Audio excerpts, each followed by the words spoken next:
বিসমিল্লাহির রহমানির রহিম যাল হক ওয়া যাকাল বাতিল ইন্নাল বাতিলা কানা যাহুকা। সম্মানিত উপস্থিতি, আজকের এই সমাবেশের পরবর্তী সমাবেশে উপস্থিত বাংলাদেশ ইসলামী ছাত্র শিবির বগুড়া জেলা শাখার সম্মানিত সভাপতি জুবাইর আহমেদ নাহিদ, বগুড়া শহর শাখার সাবেক সভাপতি, সাবেক কেন্দ্রীয় প্রার্থী পরিষদের অন্যতম সদস্য শাহিন আলম ভাই সহ অন্যান্য নেতৃবৃন্দ এবং আমার সামনে উপবিষ্ট শিক্ষার্থী ভাইরা সকলের প্রতি সালাম, আসসালামু আলাইকুম ওয়া রাহমাতুল্লাহি ওয়া বারাকাতুহু। সম্মানিত উপস্থিতি, আপনাদেরকে জানাই ইসলামী ছাত্র শিবিরের ৪৯তম প্রতিষ্ঠা বার্ষিকীর উৎসব সংবর্ধনা।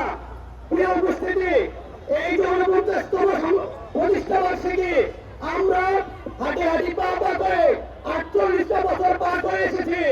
এই ৪৮ বছর পার করা আমাদের জন্য কখনোই সহজ ছিল না। ১৯৭৭ সালের ৬ ফেব্রুয়ারি ঢাকা বিশ্ববিদ্যালয়ের কেন্দ্রীয় জামে মসজিদ থেকে বাংলাদেশ ইসলামী ছাত্র শিবিরের যাত্রা শুরু হয়। সেই যাত্রায় যে সকল ভাইরা বলিষ্ঠ ভূমিকা পালন করেছিল, তাদের আদর্শকে পরিণত করতে না পেরে তাদেরকে জুডিশিয়াল কিলিং এর মাধ্যমে হত্যা করা হয়েছে। আমরা আজকে এইখানে দাঁড়িয়ে আমাদের সেই সব নেতৃবৃন্দকে স্মরণ করছি। বিশেষ করে শহীদ মীর কাসেম আলী মিন্টু ভাই, শহীদ কামরুজ্জামান, শহীদ আব্দুল কাদের মোল্লা সহ যে সকল ভাইদেরকে জুডিশিয়াল কিলিং এর মাধ্যমে হত্যা করা হয়েছে, আমরা তাদের বিচার চাই। সম্মানিত উপস্থিতি, আমরা স্মরণ করছি ১৯৭৭ সালের ৬ ফেব্রুয়ারি থেকে শুরু করে আজ পর্যন্ত শিবিরের আদর্শকে প্রতিষ্ঠা করতে গিয়ে, ইসলামী আদর্শকে প্রতিষ্ঠা করতে গিয়ে, শিক্ষার্থীদের ন্যায্য হিস্সা প্রতিষ্ঠা করতে গিয়ে ২৩৪ জন ভাই শাহাদাতের নজরানা পেশ করছে। আমরা তাদেরকে আজকে এখান থেকে শ্রদ্ধা করে স্মরণ করছি।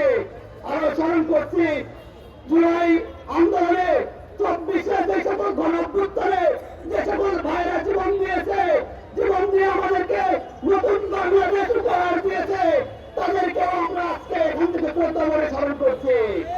আরো স্মরণ করছি ভারতীয় আধিপত্যবাদের দাস শহীদ ওসমান হাদিকে, যাকে বুলেট দিয়ে হত্যা করা হয়েছে, এখনো পর্যন্ত তার বিচার আমরা পাই না।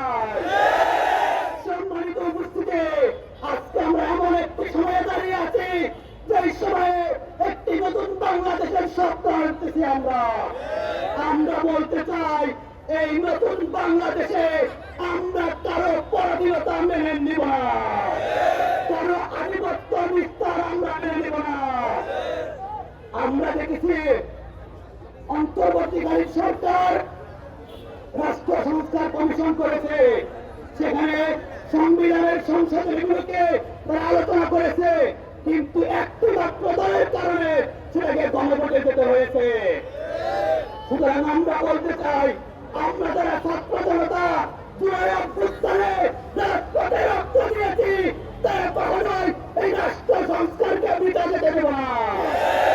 সেই জন্য আমাদেরকে ১২ ফেব্রুয়ারি অবশ্যই গণভোটকে বিজয়ী করার জন্য রাজপথে অবস্থান করতে হবে।